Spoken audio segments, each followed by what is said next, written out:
Desde muy temprano se ha reportado la presencia de agentes de ICE en varios puntos de Los Ángeles. En una tienda Home Depot ICE se escondió dentro de un camión de mudanzas para cazar jornaleros a la puerta de un Home Depot en Los Ángeles. Bautizaron la operación, sin ironía, Caballo de Troya. Y no fue un caso aislado. Ya son más de 500 los trabajadores detenidos en operativos parecidos por toda la ciudad. Ahora mismo hay jornaleros que prefieren no comer antes que arriesgarse a salir a buscar trabajo. Hablan de 3 personas o de 4 y que son personas que pues andan buscando trabajo, ¿no? Y lo que está a punto de escuchar explica por qué. Porque esto no es una redada más, es un cambio de estrategia.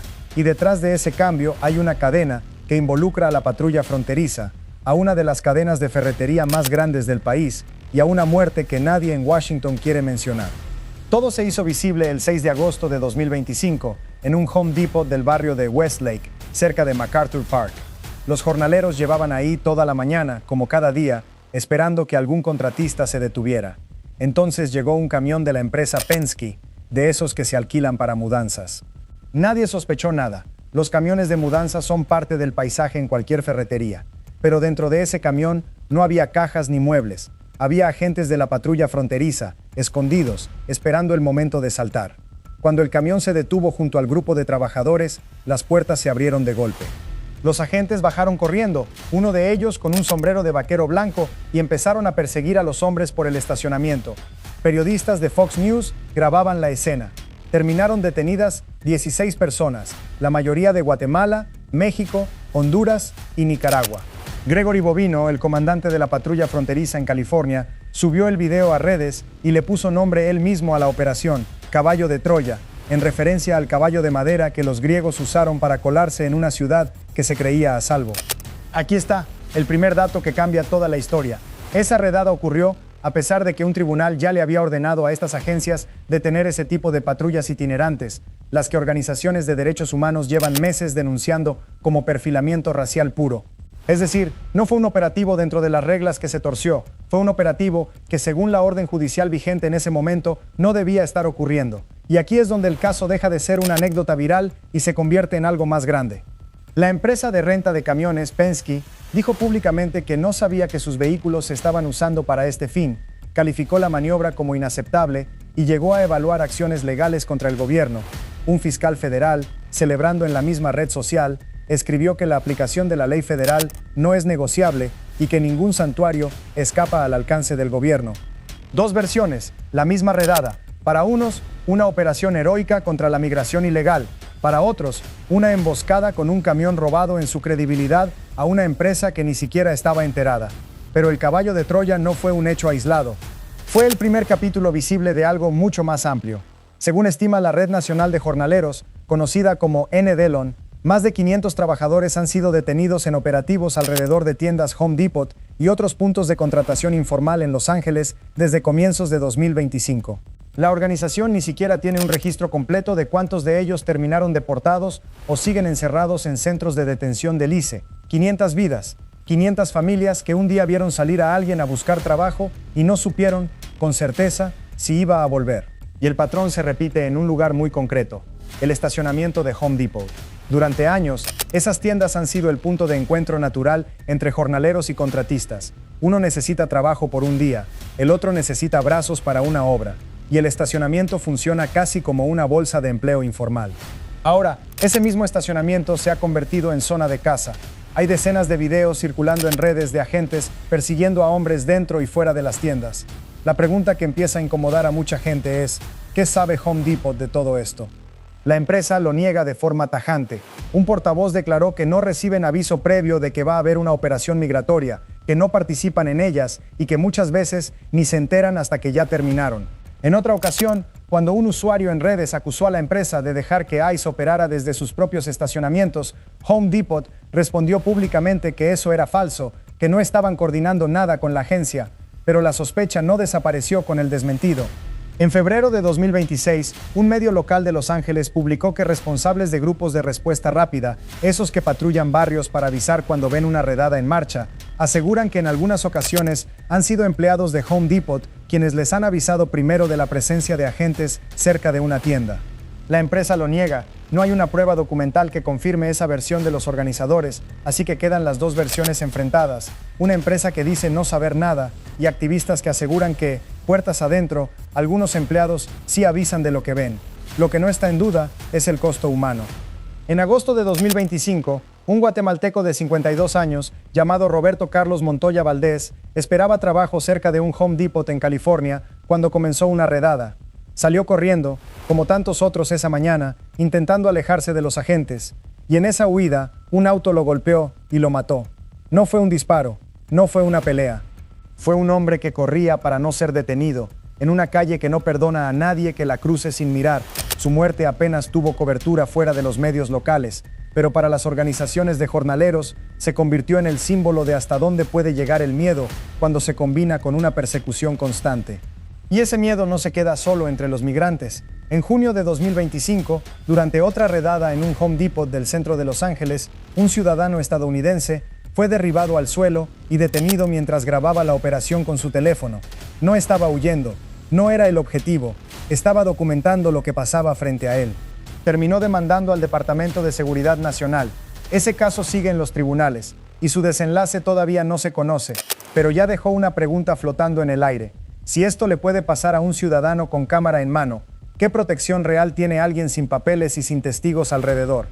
Gracias por seguir con nosotros, porque lo que viene ahora es la parte que menos se ha contado y explica por qué cada vez es más difícil para estos agentes ser reconocidos a tiempo.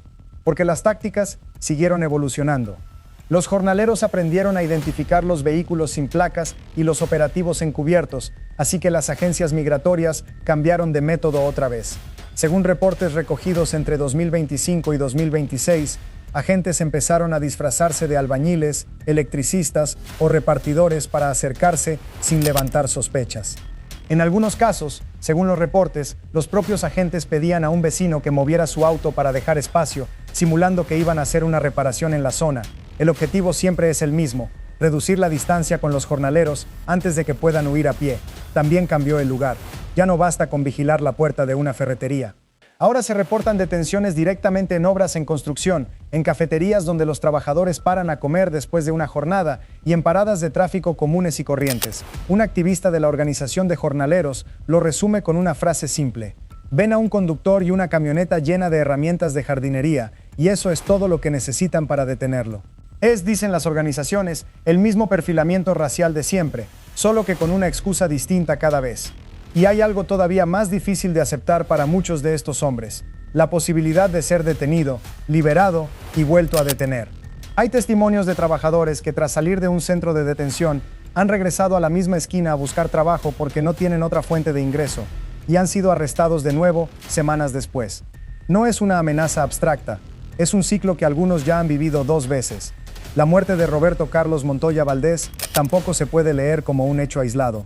Un análisis periodístico basado en cifras de la agencia AP encontró que muchas de las personas detenidas este año no tienen ninguna condena penal, mientras que otro análisis, citado por medios como Newsweek, señaló que las muertes dentro de centros de detención del ICE alcanzaron niveles récord en 2025.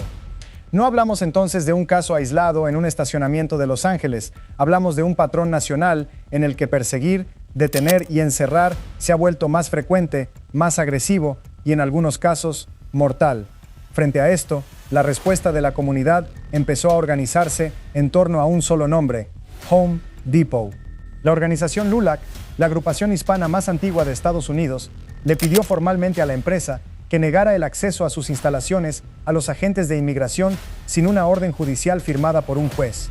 Su argumento es simple: legalmente, una empresa privada puede exigir esa orden antes de dejar entrar a los agentes a zonas que no son de acceso público. Home Depot no ha cambiado su política. Y hay un dato más que ayuda a entender por qué la empresa no se ha movido ni un centímetro de su versión oficial. Durante el ciclo electoral de 2024, Home Depot donó, a través de su Comité de Acción Política, más de $2 millones a distintos candidatos, y más de la mitad de ese dinero fue a parar a manos republicanas, el mismo espacio político que ha impulsado la política migratoria bajo la que operan hoy ICE y la patrulla fronteriza.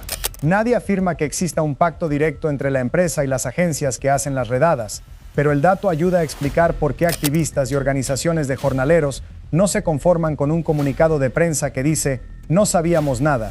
Y aquí está el segundo giro que pocos vieron venir. La presión ya no viene solo de activistas.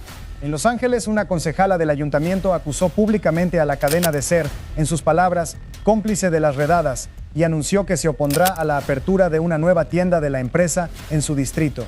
En redes, le espetó a la compañía que se llevara sus delantales naranjas a otra parte.